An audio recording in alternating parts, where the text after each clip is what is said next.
wabarakatuh, Pak Kepala. Waalaikumsalam warahmatullahi wabarakatuh. Bapak, bagaimana kabarnya hari ini, Pak? Alhamdulillah baik. Oke, Bapak mohon izin mengganggu waktu bekerjanya.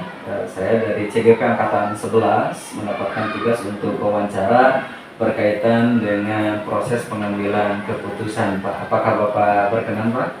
Ya, siap.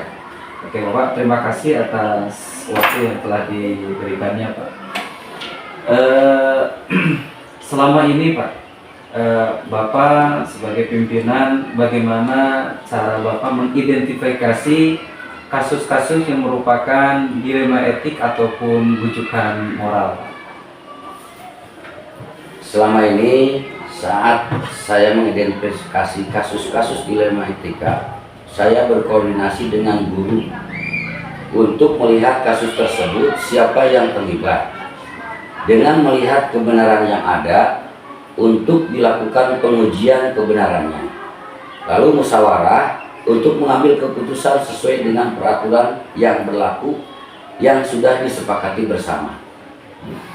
Kemudian, Pak, selama ini Bapak sebagai pimpinan tentunya dalam menjalankan pengambilan keputusan di sekolah ini, Pak, terutama untuk kasus-kasus di mana ada dua kepentingan yang sama-sama benar atau sama-sama mengandung nilai kebajikan, bagaimana cara Bapak mengambil keputusan tersebut, Pak? Memang menjadi dilema bagi seorang pemimpin untuk mengambil keputusan dari permasalahan yang sama-sama benar.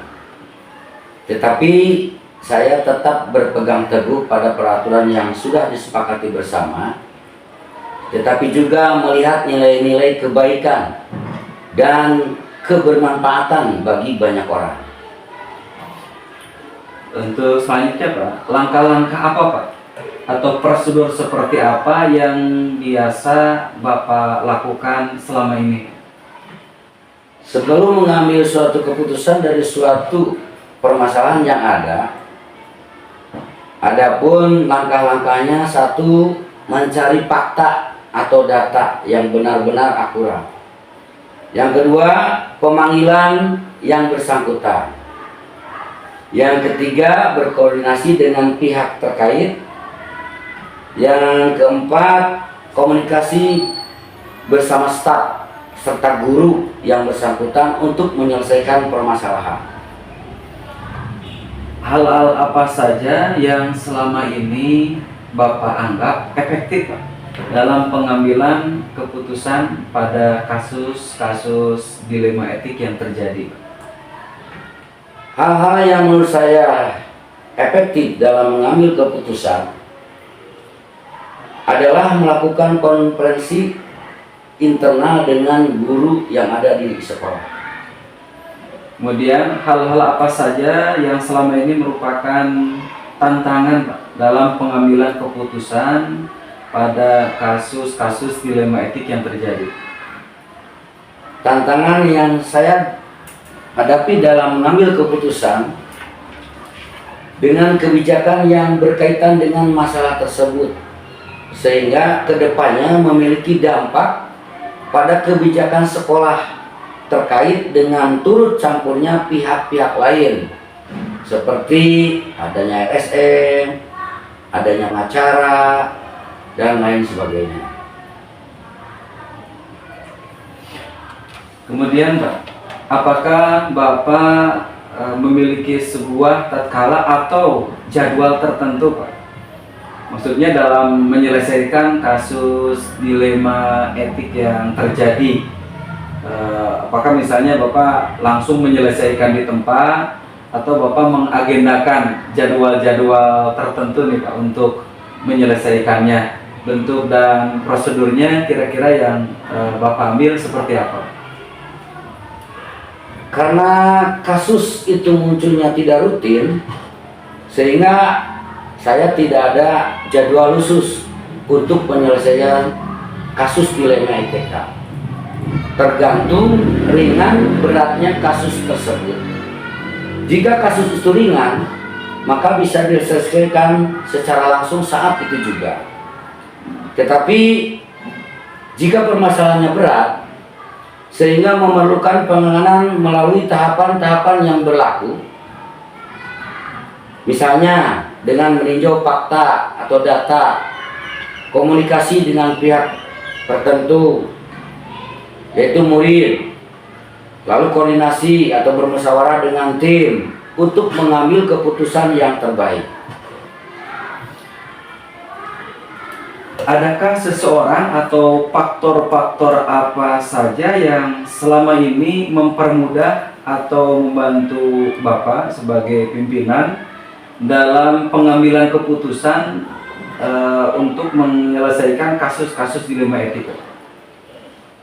Faktor yang mempermudah saya dalam mengambil keputusan adalah berkoordinasi yang baik dengan tim, seperti wakil kepala sekolah atau yang dituakan, guru, komite, wali murid, serta peraturan yang berlaku yang telah disepakati bersama. Untuk pertanyaan terakhir Pak, dari semua yang telah Bapak pimpinan sampaikan, pembelajaran apa yang dapat Bapak petik Pak dari pengalaman dalam mengambil keputusan dilema etika? Pembelajaran yang saya dapatkan adalah dalam mengambil keputusan. Pentingnya komunikasi dan koordinasi yang baik kepada semua pihak agar pengambilan keputusan akhir yang diambil sesuai sasaran dan berdampak positif serta berpihak kepada murid. Bapak, terima kasih atas jawabannya yang luar biasa. Terima kasih atas kesempatan yang telah Bapak berikan dan telah memberikan gambaran kepada kami bagaimana cara pengambilan keputusan dalam kasus dilema etik yang tentunya sering terjadi di sekolah. Sekali lagi Pak, saya ucapkan terima kasih. Mohon maaf mengganggu waktunya Pak. Selamat melanjutkan kegiatan kembali Pak. Ya, sama-sama. Terima kasih juga Pak. Oke. Terima kasih Pak. Assalamualaikum warahmatullahi wabarakatuh. Waalaikumsalam warahmatullahi wabarakatuh.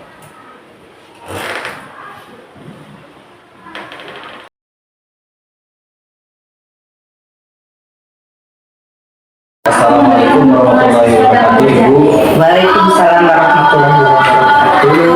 Bagaimana kabarnya hari ini, Bu? Alhamdulillah sehat. Kembalinya mana? Alhamdulillah, saya juga sehat, Bu. Mohon maaf mengganggu waktunya, Ibu.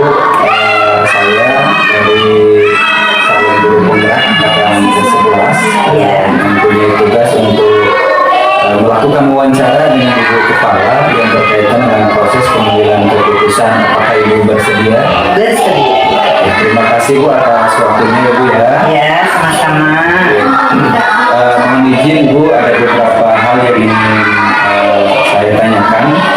Yang pertama, selama ini bagaimana Ibu sebagai pimpinan dapat mengidentifikasi kasus-kasus yang merupakan dilema etika ataupun rujukan moral? Oh iya. Biasanya saya tahu kalau ada dilema etika saat ada konflik antara aturan sekolah dengan kebutuhan pribadi siswa. Seperti kasus siswa terlambat datang ke sekolah misalnya ya, tapi punya niat tinggi untuk tetap masuk sekolah, atau bisa juga siswa berkelahi karena hal sepele dan lain sebagainya. Selama ini bagaimana Ibu sebagai pimpinan menjalankan pengambilan keputusan di sekolah ini, terutama untuk kasus-kasus di mana ada dua kepentingan yang sama-sama benar atau sama-sama mengandung nilai kebajikan? Ya, saya biasanya mengajak beberapa orang ya dari tim pimpinan dan pengelola sekolah untuk berdiskusi. Kami pertimbangkan semua sisi dari masalah dan dampaknya sebelum memutuskan. Kami berusaha mencapai kesepakatan bersama yang adil untuk semua. Kemudian langkah-langkah atau prosedur seperti apa Bu yang biasa Ibu lakukan selama ini Bu? Langkah-langkahnya yaitu diantaranya kumpulkan semua informasi terkait ya, kemudian identifikasi nilai-nilai yang bertentangan, dan kemudian pertimbangkan dampak keputusan untuk semua orang, diskusikan dengan tim, ambil keputusan berdasarkan analisis tersebut, buat rencana untuk melaksanakan keputusan. Bu, untuk pertanyaan nomor 4, hal-hal apa saja yang selama ini Ibu Kepala anggap efektif dalam pengambilan keputusan pada kasus-kasus dilema etik yang terjadi?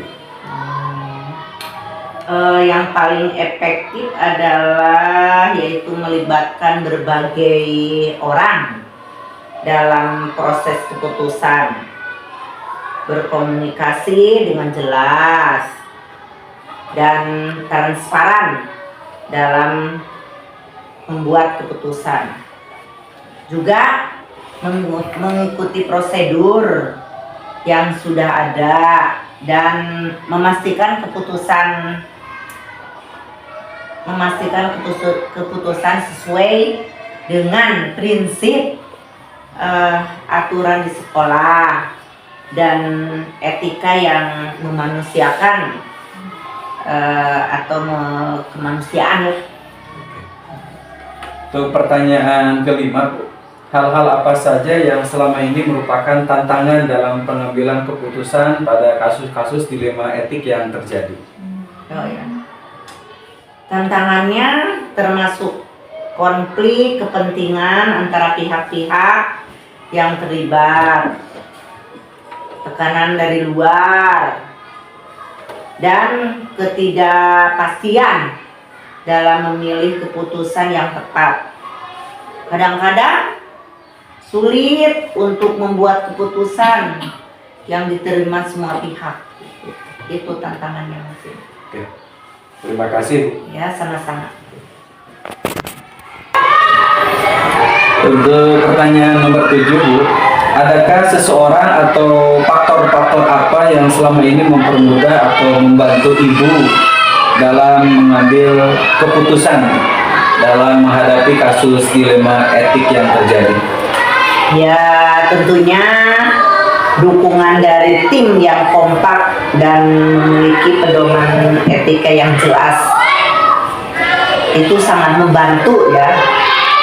Terkadang saya juga melibatkan konsultan atau mediator dari luar jika diperlukan untuk mendapatkan pandangan tambahan lah.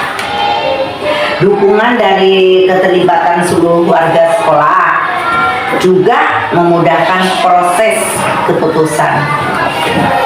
Untuk pertanyaan terakhir nomor 8, Bu, Ya. dari semua hal yang telah Ibu sampaikan, pembelajaran apa yang dapat Ibu petik dari pengalaman selama menyelesaikan keputusan dilema etik yang terjadi? Oh ya, ternyata ya saya belajar bahwa keterbukaan dan komunikasi sangat penting dalam pengambilan keputusan. Saya juga belajar bahwa penting untuk mempertimbangkan semua aspek dan dampak dari keputusan serta fleksibel untuk menyesuaikan keputusan jika diperlukan. Itu mungkin jawaban dari saya. Mudah-mudahan bisa ya dapat dimengerti, diterima gitu. Alhamdulillah. Ibu, terima kasih atas jawaban dan pencerahannya. Iya. Mudah-mudahan ini menjadi pembelajaran penting bagi saya sebagai calon guru penggerak. Ya. Sekali lagi terima kasih atas kesempatannya dan waktunya, Bu. Iya. Mohon maaf telah mengganggu waktu bekerjanya. Terima kasih sekali lagi, Bu. Iya. Assalamualaikum warahmatullahi wabarakatuh. Waalaikumsalam, semoga sukses ya. Amin, amin. Terima kasih, Bu. Ya.